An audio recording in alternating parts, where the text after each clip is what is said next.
My mom sent a message that cut cleaner than any knife: "We no longer trust you." I stared at the screen long enough to feel something inside me go quiet. Then I typed back the only word I had left in me: understood. 2 days later, their lawyer called me in a panic, his voice shaking as if he already knew what I had stopped pretending not to see. And that was the moment I realized something terrifying: losing their trust didn't hurt nearly as much as realizing they never trusted me at all. My name is Oren, and before I tell you what really happened to my family and what they tried to take from me, I'd love to know you're here with me. Before I share my story, I want to know you're listening. Just say listening in the comments or tell me where you're watching from. Sometimes even the smallest connection makes a story feel heard. Thank you. And now, here's my story. If you want to follow this journey to the end, every truth, every twist, every moment they tried to silence, I'd be grateful if you subscribed. Not for the numbers, but because it reminds me that someone out there cares enough to stay. I'm Oren Vale, and this is where everything begins. I read the message at 8:14 a.m. like a line from someone else's life. We no longer trust you. I sat on the edge of my couch in my small Portland apartment with a mug that had gone lukewarm rain, making the streetlights smear into watercolor out the window, and for a second, the room felt like a photograph. Flat color drained everything staged. I answered without anger, without pleading, because I had been practicing silence for years. I answered because I had nothing left to bargain with. Understood. Saying it felt like closing a drawer. It felt like admitting what I had suspected for a long time, that my value to them had never been my voice or my company, but the ledger in my bank. I started that ledger 5 years earlier when the mortgage on the family house in Spokane slipped out of reach. I became the automatic transfer $1, $850 every month, like rent paid to a ghost, plus whatever the roof needed after the last storm, the property insurance, the internet, so the kids could do homework. I set the transfers to run on payday, and I never thought to ask for a thank you, at least not at first. I told myself I was keeping a home intact. I told myself that the math would one day translate into more than obligation, that some thank you or recognition would arrive in the margins. It didn't. My mother Evelyn curated a public life on Facebook where she framed Sierra, my sister, as the family's future. Sierra posted smiling photos in front of that house like it was her accomplishment. At family dinners, their compliments landed on Sierra's shoulders. The thanks never fell my way. When the message came, I didn't explode. I opened the banking app, fingers steady, and canceled the automatic mortgage transfer. It was cleaner than yelling. It was quieter than a fight. It was a boundary written in code and numbers. As soon as I hit confirm, an email popped into my inbox from the bank. A request had been submitted last week to change the primary contact on the mortgage to a Miss Sierra Vale. They were moving pieces while pretending I still sat at the table. They were trying to change the locks without telling me. They were trying to rewrite ownership in a language I hadn't been allowed to read. They are changing everything without telling me. I pulled up my online statements and leaned in until the rain above the street seemed to slow.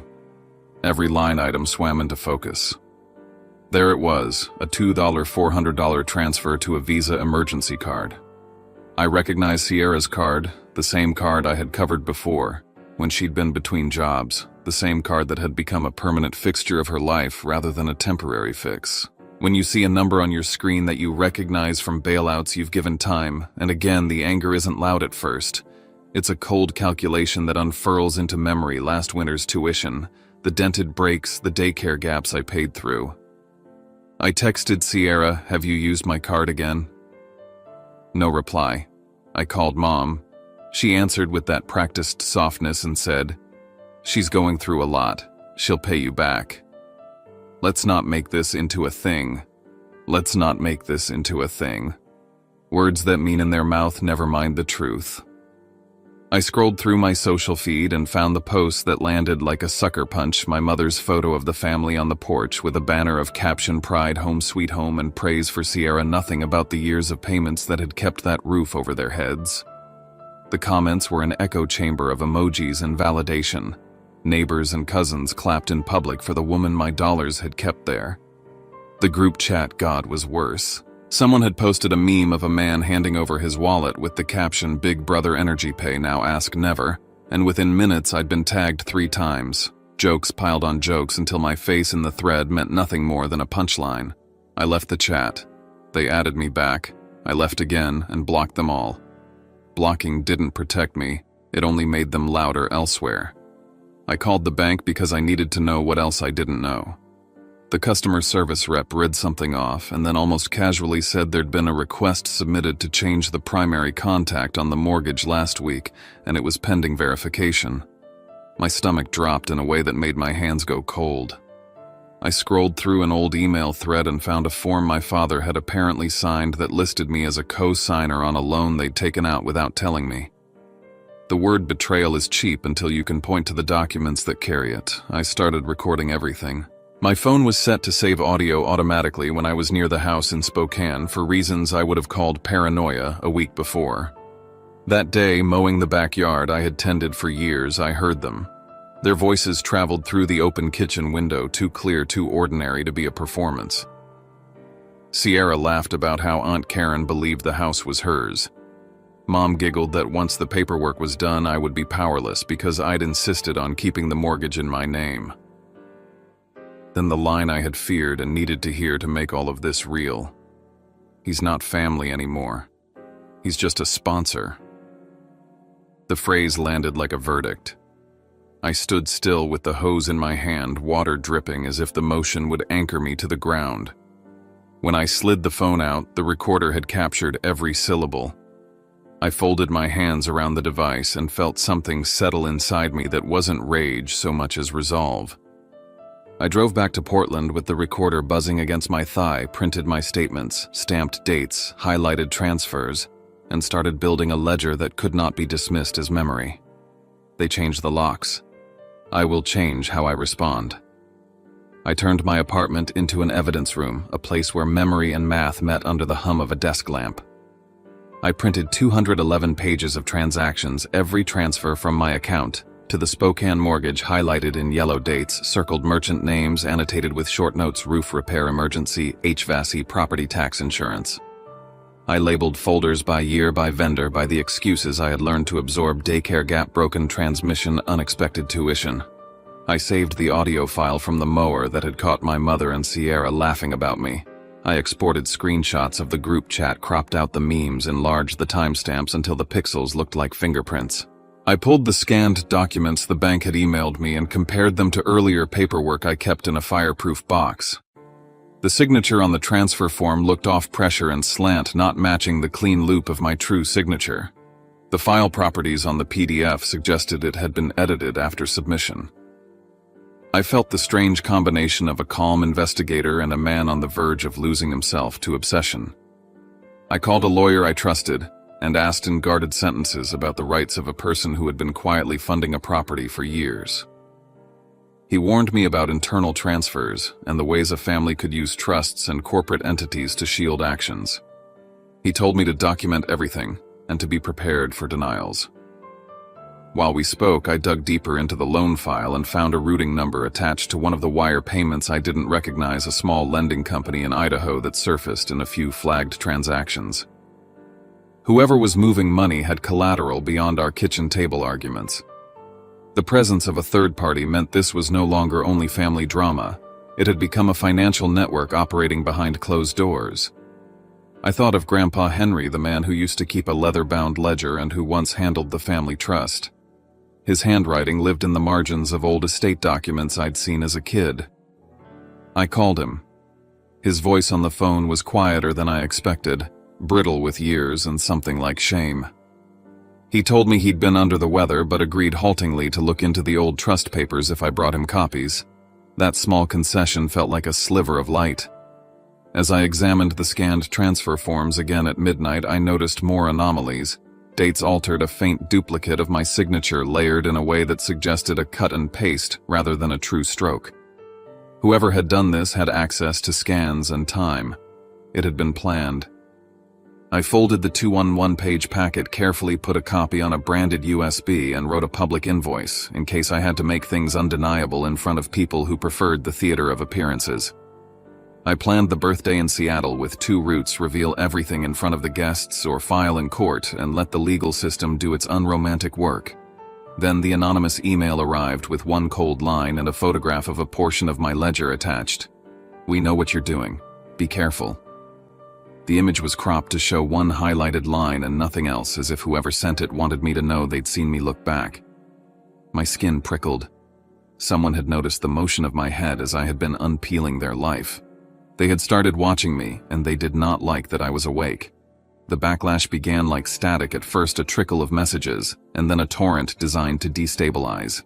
My phone became a theater of escalating scripts. My mother's texts moved from brittle to theatrical accusations wrapped in wounded tone, pleas disguised as logic. Sierra's came in sharp clips of defensiveness, and my father's voicemail landed like an indictment. "If you want a war, you'll get one." I listened to that voicemail 3 times and saved it. The calls multiplied. An aunt who had never called me about anything important asked if I was sure I wanted to make family business public. Their message was consistent across voices: "You are the one causing harm." I started tracing the scripts and noticed they weren't spontaneous conversations had been coached, narratives planted. Someone had rehearsed the lines for them. Digging back into the Idaho lender's trail, I discovered emails between Sierra and a Spokane agent arranging next steps for a transfer dates penciled in, and a closing coordinator copied without my name anywhere on the chain. A formal email from my mother landed in my inbox with the kind of phrasing that had been vetted by counsel for the safety of family finances. "You are no longer authorized to manage any documents or transactions related to shared property." I replied in 3 words: "I acknowledge." Then the bank called to tell me there had been a complaint filed claiming I had interfered with the account, and that their fraud team would open an inquiry. The accusation inverted the situation. I was no longer the man who had paid the bills. I had become the intruder. As I cross-checked every contract I had on file, I found the same irregularity in another place. A repair invoice from a company I'd never contracted showed my name, and what looked like my signature on its authorization page, but the stroke weight was wrong, the pressure inconsistent. I exported high-resolution images and overlaid them with my genuine signatures until the differences were undeniable to me. At the same time, a cousin called with a rehearsed line about unity and sacrifice. She spoke with the same rhythm as the voicemail my father left. It became clear someone had orchestrated a chorus to drown out my proof. I drove to Idaho on a promise from Grandpa Henry to meet with him and bring him the folders. He received me in a room full of old papers, maps, and a small safe. He turned pages slowly and without surprise. He said he had suspected but lacked the documents until now. He handed me a photocopy of a request to amend the trust that bore a signature eerily like mine and a date that matched the window when the lender began moving funds. He had never signed that amendment, he said, and neither had I. He agreed to look into the legal trail and to contact an old acquaintance who knew trusts and titles. When I left his care that evening, I felt the weight shift slightly, not because the danger had diminished, but because an unseen anchor had been found. Back at my apartment, I rehearsed what I would say at the birthday calm, precise documentary. I would not shout. I would not plead. I would show the receipts, the recordings, the forged scans, and the chain of emails that implicated a broker, a lender, and the coordinates of the plan. If they wanted to cast me as a villain, they would have to explain the physical evidence on the table. I laid out the USB, the printed invoice, and a copy of Grandpa Henry's note on the kitchen counter like tools, as if I were preparing for surgery. My phone buzzed with another anonymous message: "You should stop." I turned the notification off and told myself that fear was a language they used to keep people quiet. If they intended to make me out to be the perpetrator, I would become the one who could not be lied about, the man who knew all the numbers and where they led. I tried speaking to them directly, thinking that maybe if they heard my voice instead of seeing my silence, they would pull back from whatever narrative they were building. I called my mother first, but the line didn't even ring. She had blocked me. I tried my father next. His voice was flat, stripped of anything familiar, and he said only, "Everything will be handled without your interference." Then he hung up. That single word, interference, made it clear that they were no longer positioning me as part of the household, but as someone trying to force his way in. Later that afternoon, a number from Spokane texted me. It was a neighbor I hadn't spoken to in years. She wrote that she felt compelled to tell me something that my mother had been telling people: Sierra was the one keeping the mortgage afloat and that I had never contributed. The message hit harder than I expected. It wasn't just that they had erased me, it was that they had rewritten the entire story in public. I opened the audio file from the day in the yard and listened again. This time, beneath the laughter and the mocking tone, I heard a sentence I had missed before.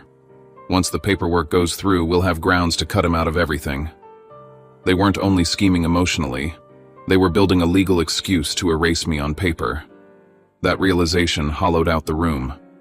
I leaned back and stared at the ceiling, not sure whether to feel sick or vindicated for having trusted my instincts. That night, an email arrived confirming a short-term loan application tied to an old secondary email account I'd once created for Sierra to use temporarily.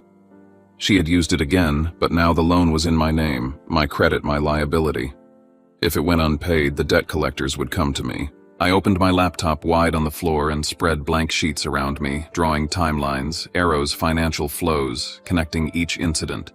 The forged signatures, the mortgage transfer request, the Idaho lender's appearance, the group chat mockery, the mysterious repair contract, and now this loan. My living room floor became a map of everything I had ignored for too long. As I connected these lines with ink that bled a little at the edges, a single pattern emerged. Everything converged on one date, the night of my mother's 60th birthday celebration in Seattle. I received another message from Grandpa Henry later that evening. His words were brief, but carried a gravity different from the rehearsed guilt my parents liked to wield. When you come to Seattle, bring everything. Trust no one. The sentence stopped me. It suggested he knew more than he had admitted over the phone. It suggested he had been watching the edges of this fall apart long before I noticed the cracks. The next morning, an email invitation arrived for the birthday gala, my name typed neatly, my personal email listed. Even in the middle of this escalating conflict, they wanted me there. It wasn't sentiment, it was strategy. They assumed I wouldn't dare disrupt a room full of family and friends. They were counting on my silence, the same silence that had bankrolled them for years. I stared at the glowing subject line and felt something sharpen in me. I folded the timelines, the screenshots, the recordings, the forged pages, and slid them into a single binder. As I closed it, I told myself quietly, if there is one place where the truth belongs, it's where they expect me to say nothing at all. The call came while I was driving to the store, my Bluetooth lighting up with an unknown number. The man introduced himself as an attorney representing my parents. His tone was cool, professional, the kind that implies your name has already been discussed in rooms you weren't invited into. He said my actions were creating significant legal risk for my parents, and that the simplest way to resolve everything was for me to sign a voluntary relinquishment of all claims and associations related to the Spokane house. When I refused, his voice thinned. If you continue down this path, your family will have no choice but to file suit. I hung up before he finished and pulled into a parking lot, staring at the steering wheel as if it held the next move. Later that day, an envelope arrived with a repair invoice from a company I had never heard of. It listed me as the authorizing signature for thousands of dollars in work. The signature was wrong, the same digital mimic I had seen on the loan document. They were building a mountain of paper to bury me under. I gathered the envelope, took photos of every page, and added it to the binder. I drove to Idaho to meet Grandpa Henry, hoping for clarity. He was waiting in a modest room with neatly stacked folders and a small safe at his feet. He looked older than I remembered, but sharper too, as if the years had given him more precision than time could dull. He examined the paperwork I brought, flipping, slowly pausing at certain lines.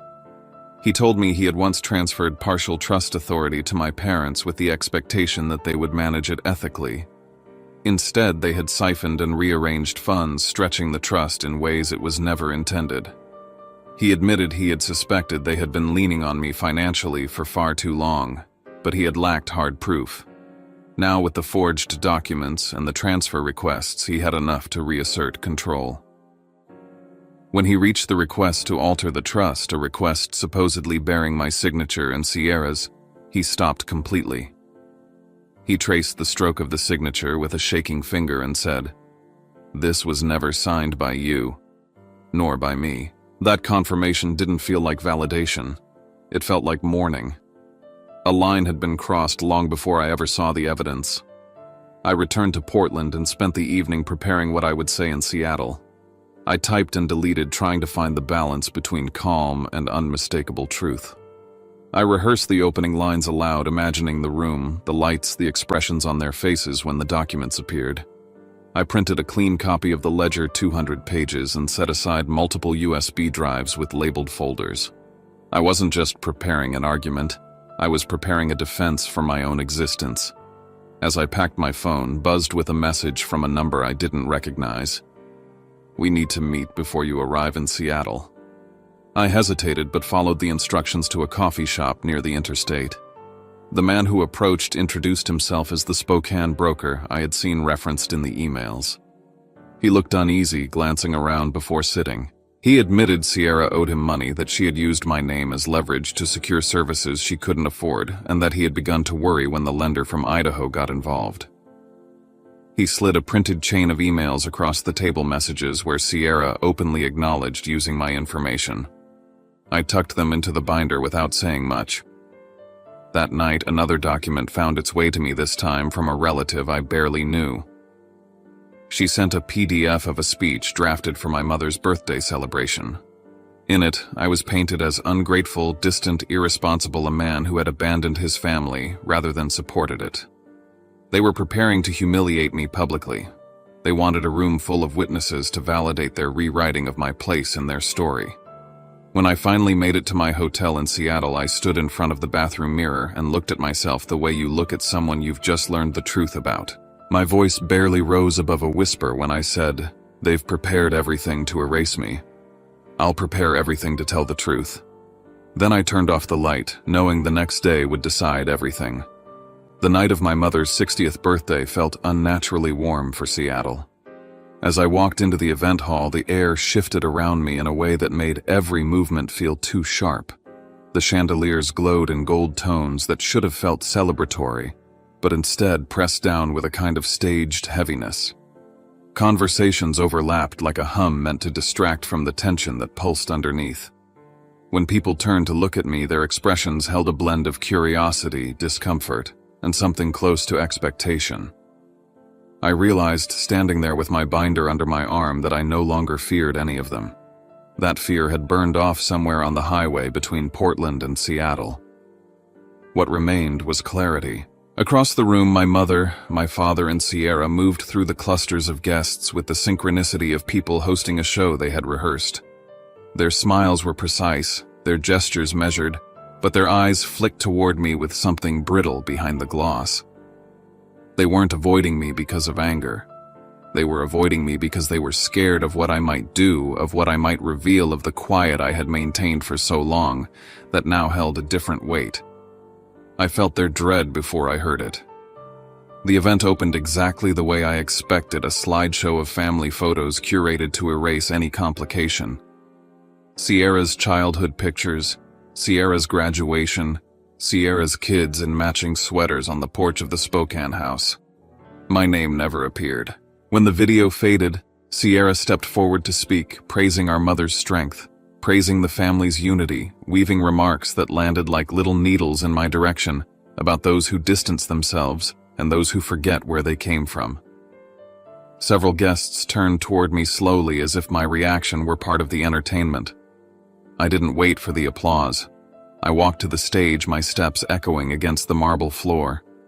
No one invited me, but the room stilled as if everyone had known this was coming. I took the microphone, opened my binder, and plugged the USB into the projector. My father started to rise, but I had already clicked play. The recording washed through the room, my mother's voice, Sierra's laughter, the words sponsor and not family bouncing off the walls. Gasps punctured the silence. I switched the screen to the screenshots, the group chat threads mocking me, their comments, the memes, the signatures that had been fabricated, the mortgage history, the lender documents from Idaho, the email chains between Sierra and the broker, the speech prepared to discredit me. Each slide landed with a weight no one could intercept. I read the totals aloud. $380,000. Years of bills, repairs, taxes, utilities, everything. Then I said clearly, "If this house is not mine, then this amount is a debt owed to me. There is no version of this story where I am both excluded and responsible." My mother burst into tears, my father shouted that I was lying, and Sierra tried to claim the audio was manipulated. but the evidence drowned their voices before they even fully rose. The guests didn't lean toward them. They leaned away. The truth wasn't convenient, but it was undeniable. Then the doors opened behind me. I didn't need to turn to know who it was. Grandpa Henry walked slowly down the aisle carrying a folder tucked under his arm. He reached the stage, took the mic from me, and spoke with a steadiness that made even my father fall silent. He announced that he had reviewed the documents I had given him along with the trust amendments, and he had filed the necessary paperwork earlier that day to remove my parents and Sierra from all trust authority and any inheritance rights. His final statement broke whatever composure the room had left. Anyone who profits off another person's labor without acknowledgement has forfeited the right to call it legacy. Chaos followed. Some relatives approached me quietly, apologizing for not knowing. Others slipped out or avoided my gaze completely. My parents shouted questions they didn't want answered. I stepped off the stage without looking at any of them. As I walked toward the exit, the noise behind me blurred into something distant. I told myself with a calm I had never felt around them, I didn't come here for revenge. I came here for an ending. I woke in the hotel the next morning to my phone vibrating endlessly. Voicemails stacked on top of each other, messages from my mother accusing me of destroying the family, my father insisting I had humiliated them, Sierra writing that I had betrayed them publicly. I didn't respond. I saved everything. Silence had been used against me once. Now it was mine to control. By noon, I started hearing from relatives who had witnessed my family's attempts to rewrite the narrative online. Posts had gone up painting me as unstable, troubled, angry. A cousin forwarded screenshots showing my mother claiming I had fabricated documents to hurt them. Another relative texted warning me that my parents had begun telling neighbors a story in which I had shown up uninvited and created a scene. None of it mattered anymore. Their performance had lost its audience. That afternoon, the attorney who had threatened me before called again, but this time his voice carried urgency rather than arrogance. He said they wanted a quiet resolution. He asked what amount I would accept to settle. I said I don't want a negotiation. I want the full amount I paid. I gave him 72 hours. If they didn't return every dollar, I would file the case and distribute the evidence publicly. He tried to warn me about consequences, but he knew the documents I held were catastrophic for them. Exactly 72 hours later, a transfer appeared in my account. $380,000. But the sender wasn't my parents. It was a small business account from Idaho, likely the same lender or someone my father had turned to out of desperation. Seeing that transfer told me everything about how cornered they truly were. They hadn't repaid me because they wanted to make amends. They did it because they had been forced to. I drafted a final email to my parents. The funds have been received. All obligations between us are concluded. Then I severed every financial link, closed, shared accounts, revoked access, changed passwords, shut down anything that tied me to them in ways they could exploit. I returned to Portland and moved into a new apartment with wide windows and quiet hallways. No buzzing group chats, no late-night pleas, no subtle manipulations disguised as family concern. Mornings became unfamiliar in their peace. Walking into a day without someone needing something from me felt strange at first, like stepping into a room where the furniture had been rearranged. But slowly, the strangeness became relief. A letter arrived from Grandpa Henry a week later. The envelope was handwritten, the script slightly unsteady but firm. Inside he wrote, "You deserve a life that belongs to you." What happened in Seattle was not a breaking, it was a revealing. You are free from their weight now. I held the letter for a long moment, letting the words settle in the space where obligation used to live. Freedom didn't arrive with fireworks. It wasn't joy that filled me, but a quiet sense of alignment. I understood finally that what I had been chasing all those years wasn't their approval, it was clarity. Standing up for myself didn't make me feel lighter. It made me feel real. On a calm morning, a few days later, I stood by the window of my new place, sunlight drifting across the floorboards, my phone silent for the first time in years. I thought of the house in Spokane, of every dollar, every repair, every message I had once sent hoping to be seen. And I whispered to myself, I'm not who they needed me to be. I'm just the last one to leave a home that stopped being mine long ago. And with that, I stepped forward into the life that waited for me, one they could no longer take. In the quiet that followed, I learned something I wish I had understood years earlier. Freedom is rarely loud. It doesn't come with applause or vindication or a moment where everything suddenly makes sense. It arrives in small, steady breaths. In mornings, where the only sound is your own heartbeat.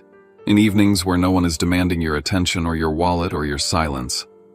And in the stillness, I began to recognize the person I had buried beneath obligation for most of my life. I realized how long I had been negotiating my worth with people who had already decided the price they were willing to pay for me. I had mistaken proximity for affection and duty for belonging.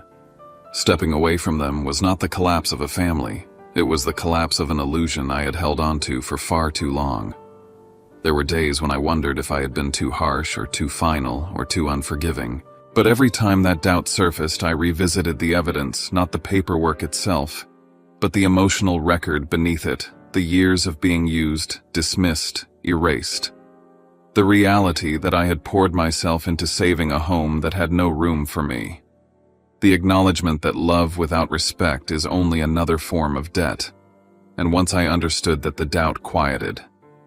I didn't lose a family. I stopped financing one. Now when I walk through my new apartment, when I make coffee in the morning without waiting for a message that tells me what crisis I must fix next, when I sit with the calm certainty that my life is my own, I feel something close to gratitude. Not for what happened, but for the clarity it forced me to gain.